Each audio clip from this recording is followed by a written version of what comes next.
বন্ধুরা, মা বাবা এটা ভেবে বাচ্চাদের জন্য খেলনা কেনে যে তাদের বাচ্চারা খুশি হবে। কিছু খেলনা এমন হয়ে থাকে যেখানে তাদের একটু অসাবধানতায় তাদের বাচ্চার জীবনও চলে যেতে পারে। আজকের ভিডিওতে আমরা কথা বলবো এমনই কিছু ডেঞ্জারাস খেলনা সম্পর্কে। Number 1, Elmo doll. এই পুতুল দেখতে তো আপনার অনেক কিউট মনে হবে, আর সবারও এটা কিউটই মনে হতো, কারণ এটা কথা বলতে পারা খেলনা যা যে কারোরই নাম শুনে রিপিট করতে পারত। কিন্তু এলমো ডল হেডলাইন তখন হয় যখন এটা একটা বাচ্চাকে মারার হুমকি দিয়েছিল। ফ্লোরিডায় বসবাসরত একটা মহিলা বলে যে যখন সে এলমোর ব্যাটারি চেঞ্জ করছিল তখন পুতুলটি বলছিল কিল জেমস, আর কোনো মাই তার বাচ্চার সম্পর্কে এমন শুনতে চাইবে না। Number 2, sleep and slide. 1980 সালের দিকে স্লিপ অ্যান্ড স্লাইড নামের এক ওয়াটার স্লাইড অনেক পপুলার হয়েছিল, যেখানে আপনি আপনার বাড়িতেই মজা নিতে পারতেন।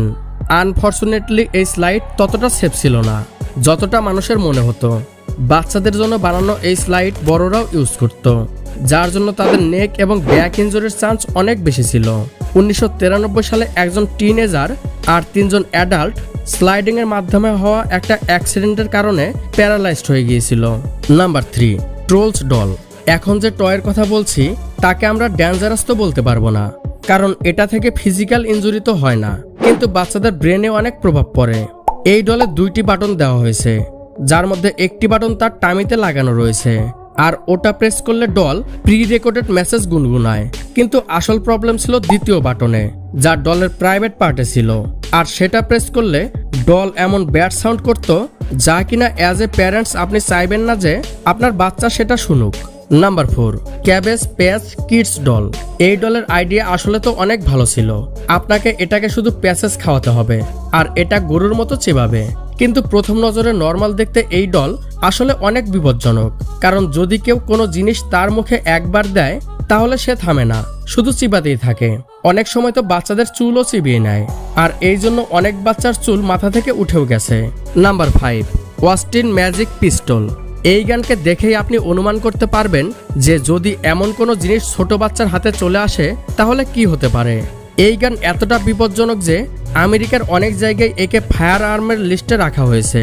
এই গান দিয়ে ধামাকা করার জন্য ক্যালসিয়াম কার্বাইডের সাথে পানি মিক্স করতে হয়, কিন্তু অনেক সময় মানুষ শুধু থুতু দিয়েই কাজ চালিয়ে নেয়।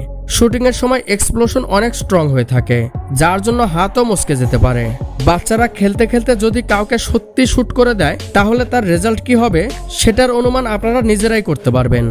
Number 6, Jarts missile game. Jarts missile গেমকে 1987 সালে ব্যান করে দেওয়া হয়, কারণ 8 বছরে এটা প্রায় 60,000 মানুষকে হসপিটালে পাঠিয়েছিল, যার মধ্যে প্যারেন্টস এবং বেশিরভাগ বাচ্চা ছিল। অনেক মানুষ মাথায় আঘাত পায়, আর একটি রিপোর্টের মতে 3 জনের মৃত্যু হয়েছিল। চাইল্ড সেফটির জন্য বক্সে ওয়ার্নিং স্টিকারও লাগানো হয়েছিল, তারপরও অ্যাক্সিডেন্ট কমেনি, তাই শেষমেশ গভর্নমেন্ট এটাকে 1987 সালে ব্যান করে দেয়। Number 7, the air blaster. Simple দেখতে দ্য এয়ার ব্লাস্টার গান 1965 সালে মার্কেটে আসে, আর বাচ্চাদের এটা ইমপ্রেসও করে। এয়ার ব্লাস্টার গান দিয়ে আপনি অনেক মজাও করতে পারবেন, যেমন বার্থডে ক্যান্ডেল নিভানো অথবা তাসের ঘর ভেঙে ফেলা। কিন্তু বাচ্চা তো বাচ্চাই, কিছু বাচ্চা তাদের বন্ধুদের কানে এয়ার ব্লাস্টার ট্রাই করে, আর এটার রেজাল্ট হলো পার্মানেন্ট হেয়ার লস্ট। এই জন্য কিছুদিন পরে এটাকে মার্কেট থেকে সরিয়ে দেওয়া হয়, কারণ এই গান প্রাঙ্ক স্টারদের পছন্দের খেলনা হয়ে গিয়েছিল। Number 8, Battlestar Galactica. Battlestar Galactica 70s একটা ফেমাস সাই-ফাই টিভি সিরিজ ছিল, যার থেকে ইন্সপায়ার হয়ে মেটাল নামের টয় মেকার বাচ্চাদের জন্য খেলনা বানিয়েছিল। কিন্তু টয় মেকার স্বপ্নেও ভাবেনি তার এই আইডিয়া তাকে কোটি টাকা লোকসান করে দেবে। একটি রিপোর্টের মোতাবেক বাচ্চারা ছোট ছোট পার্ট খেলতে খেলতে খেয়ে ফেলত, যার জন্য টয় মেকারের উপর কেস হয় এবং তার কোটি টাকা লোকসান হয়। Number 9, Water Wiggle. Water Wiggle একটি সামার টাইমের টয়, যা দেখতে কোনো হার্মফুল মনে হয় না, আর সেই জন্য প্যারেন্টস এর উপর খুব বেশি মনোযোগ দেয়নি। কিন্তু ধীরে ধীরে এর সাইড ইফেক্ট সামনে আসতে থাকে। ওয়াটার উইঙ্গেলে পানির ফোর্স মিডিয়াম থাকতে হবে। যদি কোনো বাচ্চা অথবা বড় মানুষ নলের ফ্লো বাড়িয়ে দেয় তাহলে বড় কোনো অ্যাক্সিডেন্ট হওয়ার চান্স তৈরি হয়। মার্চ 1978 সালে একটা বাচ্চার খেলতে খেলতে মৃত্যু হয়ে যায়। সব বাচ্চা ওয়াটার উইঙ্গেল দিয়ে খেলছিল, আর তখনই সেটার অ্যালুমিনিয়াম নজল বাচ্চার মুখে চলে যায়, আর দম আটকে তার মৃত্যু হয়ে যায়। Number 10, swing wing. 1960 সালের দিকে বাচ্চাদের কাছে সবকিছু বিক্রি করা যেত, কারণ প্যারেন্টস এবং বাচ্চা কেউই টয়ের ডিসঅ্যাডভান্টেজ সম্পর্কে খুব বেশি জানতো না, আর অ্যাডভার্টাইজমেন্টের মাধ্যমে যে কোনো জিনিসই মার্কেটে আসতে পারত। ঠিক তেমনভাবে সুইং উইংও মার্কেটে পপুলার হয়ে যায়। জি হ্যাঁ, এটা এক ধরনের ক্যাপ ছিল যা পরে আপনাকে আপনার মাথার মাধ্যমে ক্যাপে বাঁধা রোপকে রোটেট করতে হতো। এটার কনসেপ্ট কিছুটা উইয়ার্ড, আর এটার কনসিকুয়েন্সও ভালো ছিল না।